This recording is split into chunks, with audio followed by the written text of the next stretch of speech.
A vida na Amazônia começa muito antes das fronteiras. Antes de existir no mapa, Santo Antônio do Içá já existia na memória. Esse é um lugar que nasce no Alto Solimões, dividindo as suas margens com o rio Içá. Aqui, a vida se faz nas travessias, entre os igarapés e as comunidades que desenham esse território. Mas é também a terra de muitos povos e muitas vozes, com a presença dos indígenas do povo Ticuna e também Cocama, além das famílias ribeirinhas que aprenderam a viver com o tempo da água, da cheia e da vazante. Antes de virar município no papel, o antigo povoado de Boa Vista já existia no cotidiano, seja no porto, na fé, nas casas à beira-rio ou na memória passada de boca em boca. E é por essas lembranças que a nossa história começa.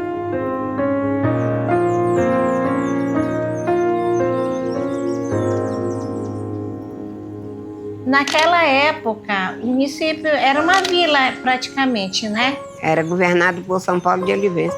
O prefeito de lá mandava fazer limpeza aqui. Mas não tinha calçada, só era caminhozinho de roça mesmo. Não tinha calçada, não tinha nada, não tinha prefeitura. Nossas casas eram todas de madeira, todas as casinhas de madeira que eu lembro muito bem. A primeira casa que foi construída aqui foi ali do pessoal que era do pai do prefeito, né? Do seu Valder Ribeiro. Tinha uma delegacia lá perto de onde a gente morava, né? Aí na descida. Aí que era a casa do seu Valder. Aí que a gente morava. Me criei lá naquelas bandas. Aí meus pais, a gente morava lá no Escadão, na escadaria, perto da Câmara Municipal. Meu pai era comerciante, ele viajava, tinha um barquinho, viajava para o Rio Içá. E ele tinha um comércio aqui na sede também, onde ele comprava os produtos, né? A borracha do seringueiro, peixe, principalmente pirarucu, e ele secava o peixe na frente, num tendal de um paiol que tinha na frente de casa, lá do comércio dele. Então, o trabalho era, por exemplo, os comerciantes aviavam o trabalhador, aí eles iam aqui para o Rio Içá, aí cortar seringa, pescar, e e chegavam, vendiam de novo tinha um negócio de patrão, né? Era o patrão. Nessa época eles produziam peixe, era pirarucu, que chamam pirarucu, castanha, né? Castanha, seringa, que era borracha, né? Madeira, era a produção deles aqui. O patrão pedia para ele a mercadoria, ele ia trabalhar, aí chegava chamavam fábrica, né? Passava 3 meses trabalhando no seringais, aí quando chegavam, pagava o patrão, aí continuava de novo comprando. A gente não tinha gás, a gente trabalhava com a lenha. Todo mundo trabalhava em roça, a gente trabalhava em roça. Onde é o bairro São Francisco, era a nossa roça. Esse bairro do Taboca, onde eu moro, era cheio de roça. O centro era muito pequeno, não tinha calçada, era só aqueles caminhos pequenininhos. Tinha boi no meio da cidade aqui, os boi andavam de noite, era dia assim, era sítio, né? Era um sítio praticamente. E a gente naquela época não tinha água encanada, não tinha nada também, a gente carregava a água do igarapé. Então, aonde hoje é o Igarapé do Franco, aí é tipo como faz parte do bairro da Independência, lá eram os igarapés aonde a gente tirava água, mas naquela época a água era bem limpinha.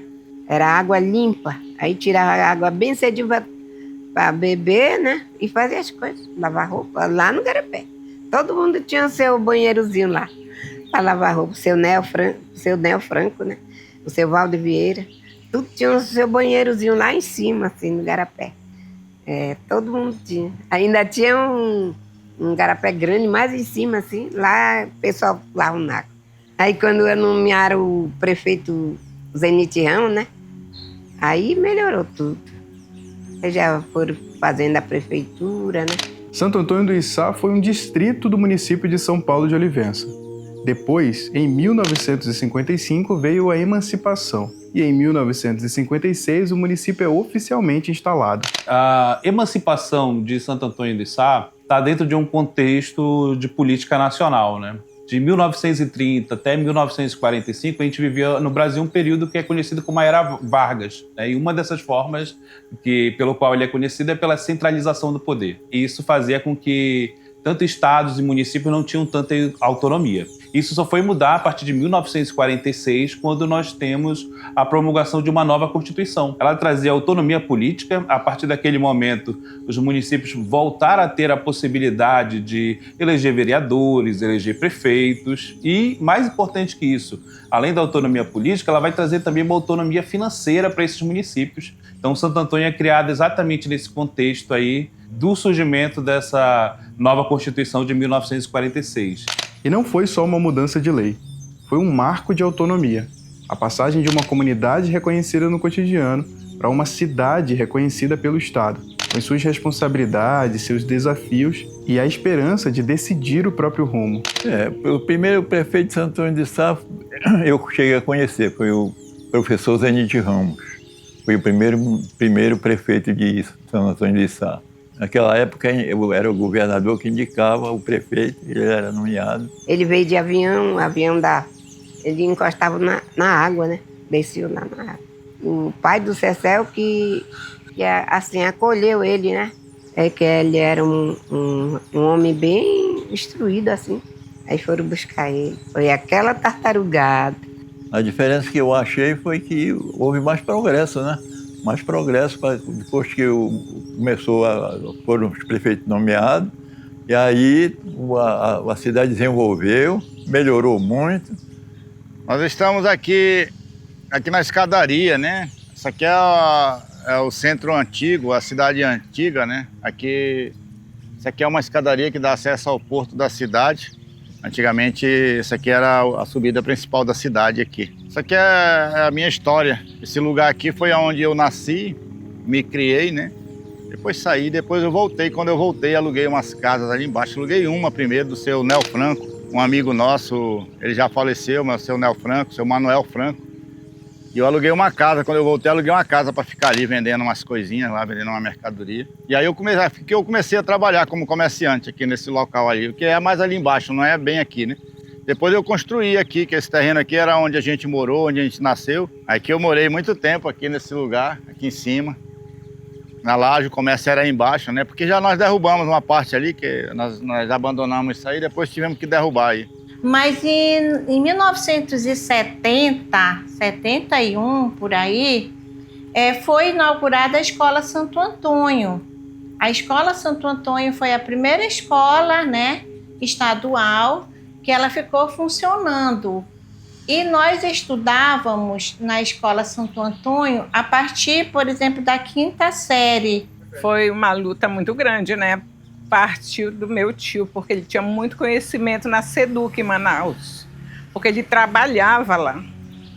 Ele trabalhava dentro da SEDUC. Como ele tinha família aqui, né? E o pessoal se queixava, chegava até a 4ª série e parava. Não tinha como seguir mais. Tinham condições de seguir para outro município, ninguém tinha dinheiro mesmo. Aí ele lutou muito.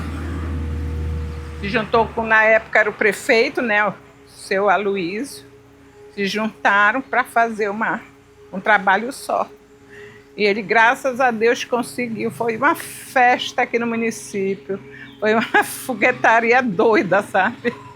O pessoal fizeram a festa. E as escolas foram evoluindo. Depois da Escola Santo Antônio, veio a Escola Deusalina, aí a Escola Rosa Garcia. Santo Antônio evoluiu bastante nesse período com a educação, e nós tivemos assim uma influência muito boa dos padres, né, naquela época, porque quem construiu a Escola Santo Antônio foi o Frei Rinaldo, que era o pároco naquela época, e quem muito ajudou também foi o Dom Adalberto Mazzi, o Dom Adalberto Marzi era o bispo da prelazia, ele ficava em São Paulo de Olivença, como era mais próximo, ele vinha muito aqui em Santo Antônio. Então, ele dava muito apoio nessa área da educação também. Inclusive, as professoras que tinham naquela época, todas elas foram estudar lá em São Paulo de Olivença. E ele arcava, assim, tipo com internato, né, das professoras daqui que iam para lá. Santo Antônio do Içá se desenvolveu em torno da presença católica, o que dá à sua matriz um papel central na formação urbana e simbólica do município. A origem da paróquia começou com uma capela de madeira, construída ainda pelo Frei Ambrósio de Sifana, que começa a construção em 13 de junho de 1935, mas que só é inaugurada em 13 de junho de 1940. E a nova paróquia passou a reunir dezenas de comunidades ribeirinhas e indígenas espalhadas pelos rios Içá, Jacurapá e Solimões. A Igreja Católica, ela ajudou assim muito também na parte social. Eles construíram, aonde é o Bradesco agora, era um clube chamado GESA, Juventude Esportiva de Santo Antônio. Inclusive, o meu irmão, ele era um dos mentores, né, desse clube, porque tinha naquela época o Santo Antônio Esporte Clube, que até hoje tem, né, e também tinha o GESA. E aí era outro grupo de jovens que ficavam, a igreja construiu esse prédio para funcionar o GESA. E essa quadra Frei Reinaldo também é uma obra da paróquia. Então, na área social, a paróquia também, a Igreja Católica, também influenciou muito no desenvolvimento do município. E se a Igreja Católica ajudou a dar forma ao primeiro centro simbólico de Santo Antônio do Içá, a história do município também carrega outra força religiosa que organizou caminhos e pessoas: a presença da Igreja Batista. Por meio da Missão Batista Regular ligada à ABWE, os primeiros trabalhos se iniciam na década de 1950. E é nesse contexto que surge a Vila Betânia Mecoranê. Em 1961, os missionários compram a antiga fazenda Caruara do Sr. Manuel Franco Filho, e ali se estrutura uma nova base missionária. Bem lá no porto, aonde é o mercado agora, tinha um prédio que era da Igreja Batista, do missionário. Lá tinha um campinho, meus irmãos corriam para lá sempre para jogar bola com eles. E depois eles trouxeram a Igreja Batista para cá, para cima. Não foi a nossa missão que começou a trabalhar aqui. Já tinha trabalho da Igreja Católica e tinha um escocês que era batista que trabalhou aqui em Santo Antônio, lá na Taracuá. E ele ficou velho, aposentou-se e pediu alguns missionários da nossa missão para assumir o trabalho aqui. Eu lembro que quando esse bairro Taracuá começou, que é um dos primeiros bairros de Santo Antônio, esse bairro ele era habitado pelos ticunas.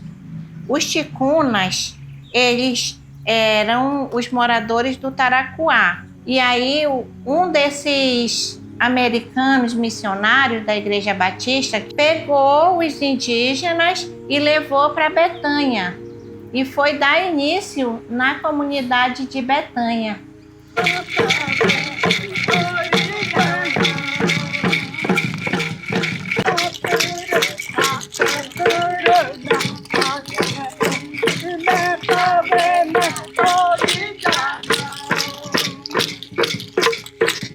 Primeiro aldeamento do nosso daqui, da povo daqui de Betânia, Mequerene. Era ali no porto de Santo Antônio, ali na descida. Lá nós vivíamos já bons tempos. E daí nós saímos, depois de lá nós entramos aqui. Então, isso lá no década de 40 e esse ano nós vivíamos lá. E daí nós saímos para cá. Então, hoje a Betânia, ele faz parte do município, nós saímos de lá, era nosso território lá e agora aqui estamos juntos. Aí aos poucos a cidade foi crescendo, né? Porque hospital não tinha, só tinha um hospital aqui em frente à Igreja Batista. que era um hospital, que tanto é que na época, em 78, um avião caiu aqui. E meu irmão morreu nesse avião, nesse acidente. Ele não veio no avião, mas ele morreu. E a minha prima que vinha, que faleceu também, né? Estávamos, o pessoal daqui, tudo para Tonantins, que lá é um festejo muito animado de São Francisco, lá em Tonantins. E nós ficamos aqui. Eu tinha minha filha mais velha, tinha 6 meses que tinha nascido. 11 horas da manhã o avião começou a dar o sinal. Ia chegar aqui, porque ele vinha, né, e parava no Rio. Tinha tipo uma boia grande onde ele ficava ali. Tu é doido, quando a gente viu que ele não estava com condições de pousar. Ele começou a dar volta. Quando ele desceu, ele caiu aqui na frente da cidade. Quando ele desceu com tudo mesmo. Pá. Nessa batida que ele deu na água, ele capotou. Ele capotou e o comandante, o pessoal de lá, a tripulação do avião, saíram, ficaram em cima do avião, pedindo socorro. Aí o pessoal começaram a correr, agitar, né? Assim, os que estavam aqui, os que estavam para Tonantins. Era fogo, mano, fogo para todo lado, era na água, em cima d'água o fogo corria assim, para onde ia largando a gasolina, o fogo ia acompanhando e o povo gritando, desesperado, pedindo socorro. Nós tínhamos um posto de saúde aqui, muito pequenininho, era da CESAL, na época chamada CESAL, né? Quase em frente à Igreja Batista, era aquele posto. Tem até um posto que estão fazendo uma UBS agora ali. E aí o hospital era ali na frente da Igreja Batista, só uma coisa pequena, onde ficou tanta gente, né? Tanta gente morta, tanta gente muito triste. Aí depois desse hospital, o pessoal da Igreja Batista que construiu esse daqui na frente de casa, que é o Hospital Batista do Amazonas. A Igreja Batista foi muito importante aqui em Santo Antônio também. Isso eu posso ter certeza. Primeiro, na área, eles trouxeram a saúde para cá. Isso aí valeu muito. Foi uma coisa muito boa que nós não tínhamos. Nós tínhamos essa necessidade, a gente só tinha um dentista quando vinha aqueles navios da Marinha. Entendeu? A gente era pela misericórdia, só Deus mesmo na vida da gente. Eles trabalhavam assim antes, ajudavam as pessoas na área da saúde, tipo com aplicar injeção, alguma coisa ou outra, nos atendimentos básicos. Dr. Jacques começou o hospital aqui, mais ou menos, acho que o hospital foi fundado em 1985, começou a construção em 1980, e ele juntou uma equipe para trabalhar com ele. Então, tinha enfermeiras, tinha outro médico, o Dr. Bill. A maioria dessas pessoas eu não conhecia. Eram 2 canadenses, enfermeiras, Dona Carolina, Dona Sherry, muitas pessoas ainda vão conhecer eles, que elas ainda estavam aqui quando eu cheguei. Era exame de todo jeito eles faziam. Faziam cirurgia, eu fiz também cirurgia lá, mas 3 cirurgias eu fiz lá. E assim, esse hospital, ele mudou a vida de muita gente, porque o primeiro médico que veio, o Dr. Jacques, ele era uma pessoa assim, ele atendia Tonantins, Santo Antônio de Sá, ia maturar e demais, porque ele era um médico assim, dedicado mesmo, sabe, e bom. Eles dão muita oportunidade, o Hospital Batista me deu muita oportunidade, muita mesmo. Eu trabalhava lá, comecei assim como auxiliar de enfermagem, atendente de enfermagem, fui para auxiliar de enfermagem. Aí eu queria aprender de tudo quando eu cheguei lá. Eu queria saber como fazer curativo, até gás, elas faziam gás, eu queria aprender a fazer gás, eu fazia bolinha de algodão, queria aprender tudo. Eu chegava naqueles quartos, eu nunca tinha trabalhado no hospital, nunca tinha andado no hospital nem nada, né? Eu olhava tudo, eu ia nas prateleiras, eu olhava as coisas, onde estavam. Então, eu queria aprender, e eu fui aprendendo. Eles tanto ajudam, eles cuidam tanto da parte material como da parte espiritual das pessoas. Eu lembro que as pessoas viam das comunidades onde tinham de morar e a mamãe colocava tudo aqui dentro de casa, porque era na frente, né?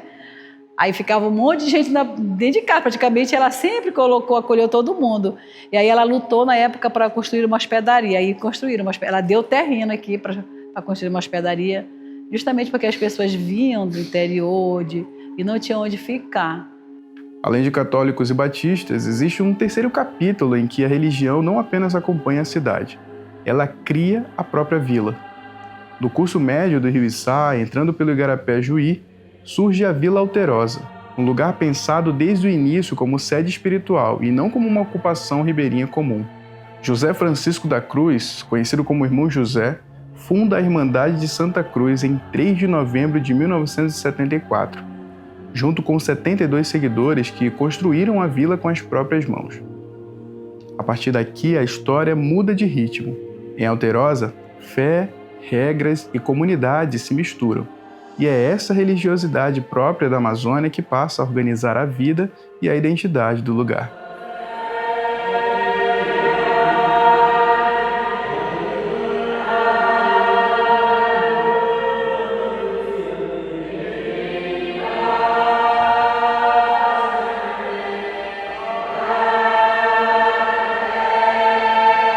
O irmão José Francisco da Cruz, ele já foi chamado por Deus desde o seio da mãe.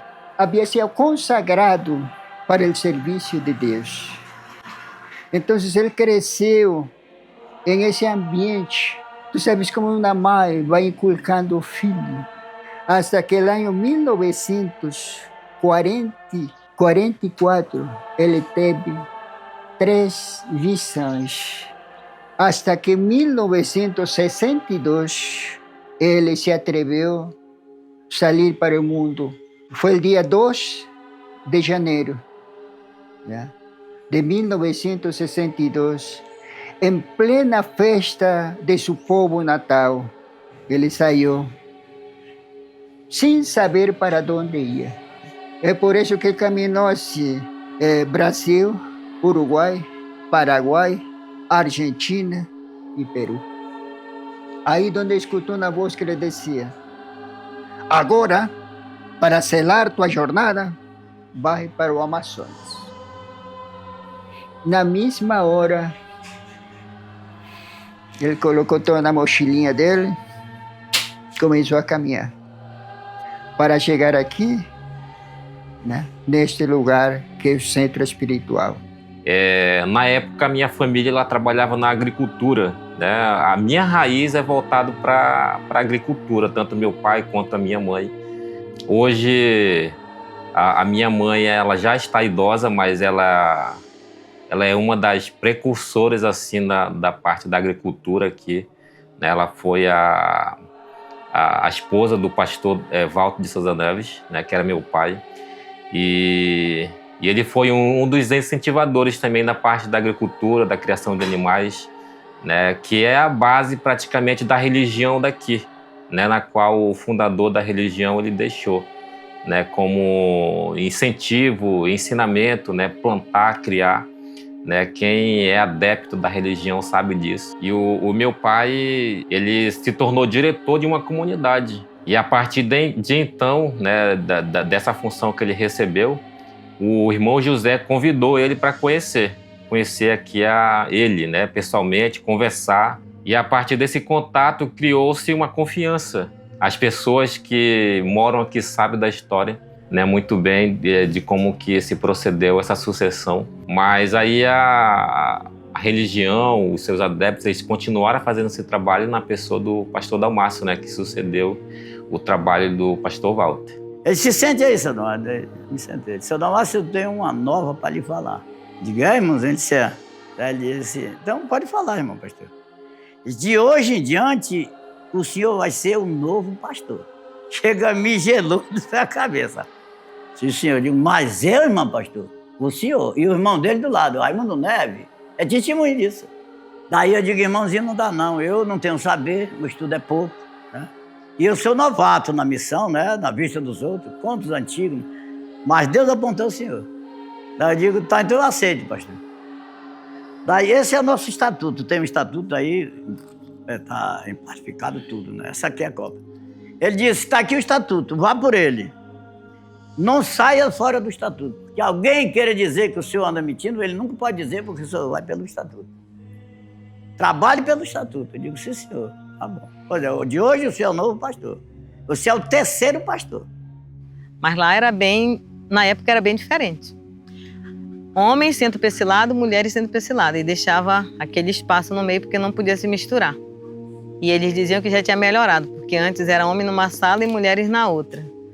Das regras da comunidade, né? E a professora Suzete, quando entrou como secretária, ela sempre colocava pra gente: vocês não precisam vir querer mudar a comunidade, vocês têm que se adequar às regras da comunidade. Não venham querer trazer as regras lá de fora, porque aqui é diferente. E já tinha sido expulso da comunidade algumas turmas de professores pela rebeldia. Mas era bem difícil, sem energia, chegava aquele horário ali, sentava no porto, eu via a mamãe chorar várias vezes ali no porto, né? O sol se pondo, vontade de ir para casa e não poder ir. Mas são os sacrifícios, né? Então a oportunidade de emprego apareceu e se adaptar a todas as regras, né? Todas as mudanças ali foi um pouco desafiador para ela. Tinha uma única casa que tinha TV, que era a casa do Seu Bigode, na época que eu estive por lá. E a gente já trabalhava para ter um dinheirinho para pagar a nossa entrada para assistir Rei do Gado, que a gente assistia, né? Daí assistia o Rei do Gado, lá na casa do Seu Bigode. Pagava um ingresso, vamos comprar nossa entrada. Hoje vamos assistir a novela. Tinha que dar alguma coisa, né? Ou 1 quilo de alimento, ou pagava. Quando ninguém tinha, muitas pessoas não tinham, né? Ficavam olhando, assistindo da brecha ali. Mas não era todo dia que se tinha, não, né? Para poder assistir. Mas quando a gente tinha a oportunidade de assistir, ou era convidada também, né? Aí ficava melhor. Mas tinha que pagar, né? Tinha que dar alguma coisa ali para poder assistir. Só que tinha umas espertinhas comigo, né? Quando eu levei a Tailane e a Tamara, aí a Tânia, aí elas pegavam, metiam logo na sacola e iam na frente e me deixavam de fora. Digo, mais bonito, né? Porque como eu sou a mais nova, né? E eu era muito pequena, eu tive que acompanhar ela. Fui alfabetizada, eu sempre falo isso, que eu fui alfabetizada na proa de uma canoa. Porque quando a gente ia para lá, a gente tinha que ir às vezes ia de barco, né? E às vezes ia de canoa e voltava de canoa. Então eu fui alfabetizada no Rio Içá. A primeira escola que eu frequentei foi a Cristã do Brasil. Sou professora de história, né? A gente também sai, a sorte de ter mãe que aposta na educação é isso, né? Que ela quer que os filhos, né, cresçam também. Mas sem esquecer suas raízes. Não pode esquecer das raízes, porque é ali que é a tua base. Muitos dos nossos colegas, seja da Tânia, que é a mais velha, da Tailane, eles ficaram, né, eles não tiveram essa mesma oportunidade. Por conta da questão socioeconômica mesmo, né? Ou tu vai para longe estudar e ser mais um peso financeiro para os teus pais, para tua família, que já não tem uma condição boa, ou tu fica para ajudar na questão financeira, para ir trabalhar e ajudar a família. Ela trabalhava na Betânia desde 2005, aí quando a gente teve que sair para estudar. Porque aqui não tinha, né? Não tinha outro meio. Não tinha de estudos. Hoje a gente já tem a UEA, hoje a gente tem cursos à distância, né? Tem outros cursos, então... Hoje, naquela época, a gente não tinha a mesma oportunidade que os jovens de hoje têm aqui no nosso município. Deus me defenda, quem dera se na nossa época tivesse tudo isso, né? A gente era doutor, sabe? Porque o meu filho sofreu muito para fazer a faculdade dele, minha filha também. Ralou muito, muito, muito mesmo, porque a gente bancava com salário. Aí eu acho que daí de uns 30 anos para cá, o município, não 30 anos com tudo, mas principalmente quando teve a telefonia, né? A parte do telefone celular começou a funcionar e quando também agora com a internet. Com a internet a gente já viu que o município foi assim de vento em popa, né? Tudo é muito mais rápido hoje em dia. Antigamente não era assim, não. E cada prefeito que passou deixou o seu legado. Um construiu uma coisa aqui, outra ali. Muitas pessoas trabalhando, muitas pessoas que não tinham de onde tirar o seu pão de cada dia, hoje têm seu salário. Não é aquele salário desse tamanho, mas que dá para ele sobreviver, para ele comer com a família, educar seus filhos. Temos a educação aqui, praticamente nós já temos, né? Temos a UEA, temos a IFAM, né? Nós já temos. Hoje só vai para a capital quem quer fazer outros tipos de curso. Sabe, parece assim que nesses últimos anos as pessoas tiveram assim, oportunidade de empreender. E todo empreendedor dá certo. Se a pessoa abrir um churrasquinho ali e fizer uma comida que preste, vai ter cliente. E com isso tem muita gente que está mudando de outros municípios para vir para cá. Por quê? Porque eles vêm em busca também de emprego, de uma vida melhor, né? Mas o município há 13 anos para cá, foi que ele deu uma alavancada grande no desenvolvimento. Na área da educação, em todas as comunidades da zona rural, são mais de 50 comunidades, existe uma unidade escolar. Na sede, nós temos 10 escolas da rede municipal e 4 da rede estadual de ensino. Também está em construção o prédio do IFAM, do Instituto Federal do Amazonas. Na área da saúde, o município também está bem servido. Nós temos 5 UBS, 5 unidades básicas de saúde na sede, um hospital, além da unidade básica de saúde fluvial que nós temos, que é uma coisa de primeiro mundo, que ela atende os nossos irmãos ribeirinhos. Na assistência social, um grande gargalo, que não só Santo Antônio do Içá enfrenta, mas isso é coisa do Brasil todo, que é o déficit habitacional, né? Muita gente não tem a casa própria, que é um sonho de maioria das pessoas, é o sonho da casa própria. E para minimizar essa situação, a Secretaria de Assistência Social, junto com a administração municipal, criaram um programa habitacional chamado Lar Docilá Içá. Já foram construídas mais de 300 unidades habitacionais para dar para a população carente que não tem casa, não tem moradia. Eu achei que as outras gestões, elas não aplicaram bem o dinheiro. Então não tinha muito desenvolvimento, não tinha quase trabalho. E como o Cecel assumiu aí a prefeitura, melhorou bastante, ele deu trabalho para quase toda a população. Não é em nenhum canto do mundo existe 100% de saúde e 100% de educação. Isso não existe. Dizer, não que o prefeito está fazendo isso aqui é destro, não é. Eu trabalhei 30 e tantos anos, quase 40 anos na prefeitura, eu conheci todos os prefeitos que passaram na prefeitura. Mas o de agora, ele está sendo muito, muito melhor. Não que eu queira desfazer dos outros, porque todos trabalharam, mas como ele não. Porque ele realmente está fazendo um bom trabalho. E eu amo Santo Antônio de Içá, a gente ama, eu amo. Porque é uma cidade boa, hoje é uma cidade melhor ainda de se viver. Santo Antônio tem sido uma cidade muito boa para a gente. E cada vez que eu recebo meu salário, eu fico dizendo, Senhor, só a tua graça. Obrigada, Senhor. Santo Antônio, para mim, para os meus filhos, para minha família, é tudo. Para mim, Santo Antônio de Içá significa tudo, tudo. Santo Antônio é nosso lar, né? A gente está aqui mais do que qualquer outro lugar. Eu estou casado agora há quase 40 anos e 30 anos deles são aqui. Para mim, significa tudo.